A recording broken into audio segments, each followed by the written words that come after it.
The transformation of the hall continues. On the long walls and along the ceiling, Giorgio Vasari drafts a magnificent plan, raising the ceiling 12 arms, about 7 meters, and decorates it with scenes of celebration in Florence and the Duchy of Tuscany. The works must be carried out very quickly. They begin in 1563, and only 2 years later, the marriage of Francesco I to Giovanna of Austria will be celebrated here. All of the decoration is a visual map of Tuscany.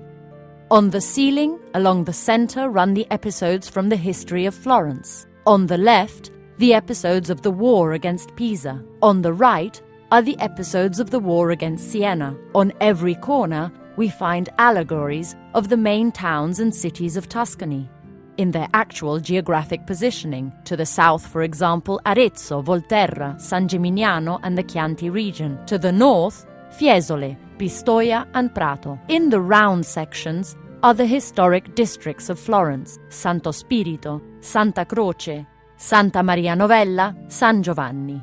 And in the middle, at the center of everything, Cosimo I dei Medici.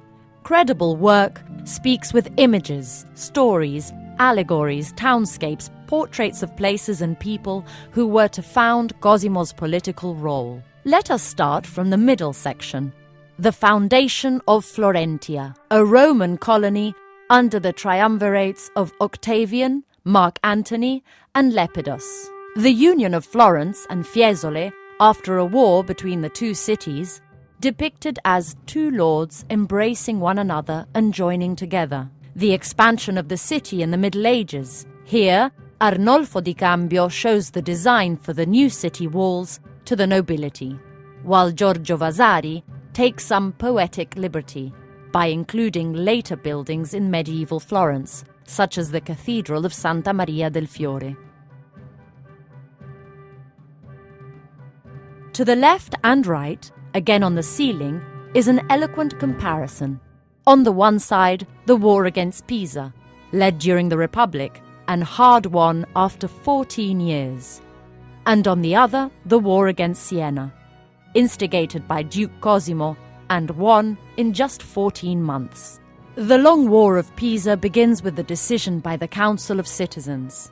Going down the wall, battles and skirmishes of the war with large numbers of people and things come to life. On the left, the battle at Torre San Vincenzo on the coast, won by the Florentines. The siege of Leghorn by Emperor Massimiliano, who took to the field in aid of Pisa with a great fleet. The attack on the fortress of Stampace, the city's most important fortress. You can see all of Pisa along the Arno River, including Piazza dei Miracoli. Everything is true to life.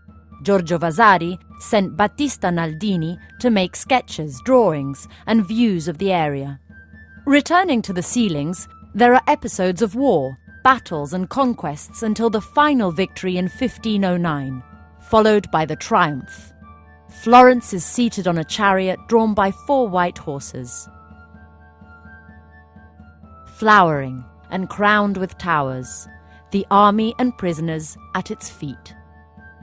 On the other side is the War of Siena, rapidly won by Duke Cosimo. Unlike Pisa, it was Duke Cosimo who chose war. Cosimo is sitting in a room in the palace and studying an offensive strategy for the city. Surrounding him are his virtues: vigilance and patience, fortitude and prudence, and finally, silence, with a hand over his mouth. His advisors are not required to be represented. For those advisors who want to be around him, it is not necessary, because we were alone, but so well that I could depict silentio with another of the virtues. The monumental frescoes on the wall tell of 3 key episodes of the war. The first attack in Siena, at the fort of Porta Camoglia, one night in January in 1554, the capture of Porto Ercole, the last bastion of Siena, And finally, the battle in the Val di Chiana, decisive for the victory. Then come the ceiling paintings of battles and skirmishes, until the conquest of the city in 1555.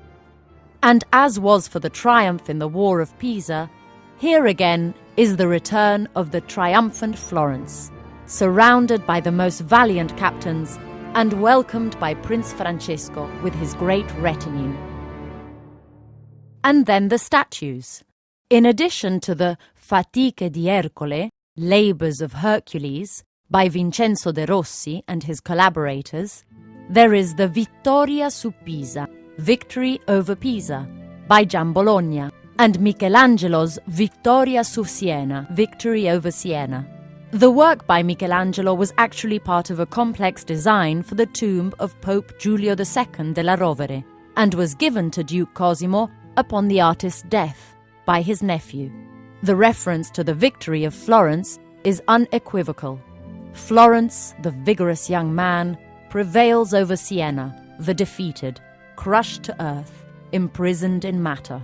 Giambologna is asked to sculpt the pendant, the victory over Pisa, first made in plaster and then in marble, the final step of a grandiose project.